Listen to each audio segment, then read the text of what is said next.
Welcome, my friends, to our channel where we provide free and honest product reviews. I'm Bob. I'm Alex. And together we are part of the review crew. We'll review anything. Yes, with a limit. There's some things Yeah, we won't review. things. There's a couple things.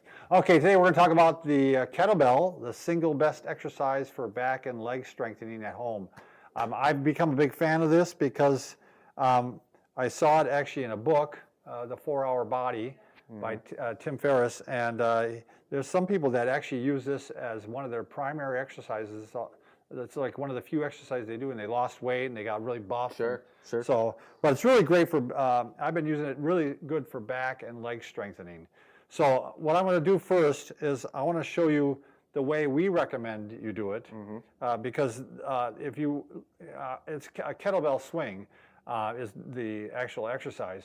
But if you do it like you're taught on YouTube or some of the other channels, I think it's very hard on your back. Susceptible to injury. I think so. Agree. Okay. So let's show first what they recommend. So you get a kettlebell. You can see the little one was in front of Alex. The big one's in front of, and yes, that is symbolic. So we're going to start off with, you start it with between your legs like this, and normally what they teach you is you're going to grab down like this, and the starting point is actually like this. So I'm actually, if you put it on top of me right now, I'm almost like a tabletop, right? So that's what they teach. And then you have a hinge, a hip hinge, and you go up like this, and you thrust your hips, but you're going way down like this, which is really hard on your back in my mind. Sure. I know that if you're young and you don't have back problems, it's probably not an issue. But I would prefer that you do almost more of a squat. Sure. So at the time you might not have back issues. But right, you may develop them. Repetitively it might. Exactly. So I want to be like this, where I got 3 points of contact: my head, my mid back, and my low back, and then I can go like this, and and then I can swing up, and I'm just doing kind of a modified squat here. Sure. So I'm still getting a lot of back strengthening, a lot of leg strengthening. Really feel it in my hamstrings. Sure. In fact, I was saying, I'm already out of breath. Yeah, I do that. So I actually can't do this like, every other day even, because my hamstrings get too sore. Sure. I have to modify it to do it like every third day. Sure. Is what I do. So maybe we should talk about the kettlebells themselves. Sure. And the cost and.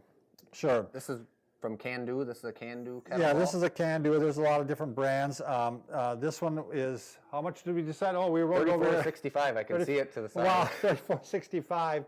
So they're expensive. Yeah. And the 50-pounder, that was. Do you remember?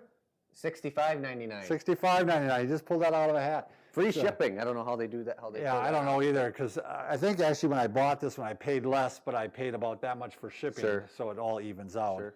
But you can, you're probably going to need probably 2 of them to start off with, because you're going to start off with one and then work up to the other one eventually. So, but I got my wife doing these now, and she's actually got a bad knee and still can do these without increased pain, because you're not squatting down that far. Yep. So just a couple things when you're using the kettlebell. I know this isn't really a how-to program, but when you're using it, you're going to make sure that you're actually just thrusting your hips and you're not really lifting the arms. Sure. It's not an arm exercise. It's not an arm exercise. It's a back exercise, right? And the other thing is, what my wife was doing, she was lifting it way up like that. So you just want to go up to level. Sure. Because you're really not lifting the arms, you're just thrusting. Sure. So keep the heels down. Don't lift the heels up. What was it, 4.7 stars on this, and the only criticism was that the plastic cracked a little bit. The plastic cracked a little bit. Yeah. Yeah, I mean, over time it's probably. Yeah, I'm sure people are dropping them and. Right. Going. Right. So I mean, it almost seems like a rubber. It seems hard to even believe that it could crack. Yeah. But maybe in the cold. Get more aggressive. Yeah. So I mean, again, I think it's just a real good device, and there's a lot of different exercises you can do with it. I mean, you can do curls, and you can do arms, legs, cardio, functional stuff. Yeah. And it's a heavy workout. I mean, it'll get you going. So probably more for the younger guys, to some extent, or younger girls. Maybe I should start doing these. Yeah. You should be doing something anyway. In a couple videos when I'm ripped, I start. Yeah, then we'll. Yeah, that sounds good. All right, if you are new to our channel, make sure you take that second just to subscribe to us. Send us your products. We'll give you free and completely honest reviews. Honest reviews so you don't want to miss out on that. So thanks for watching.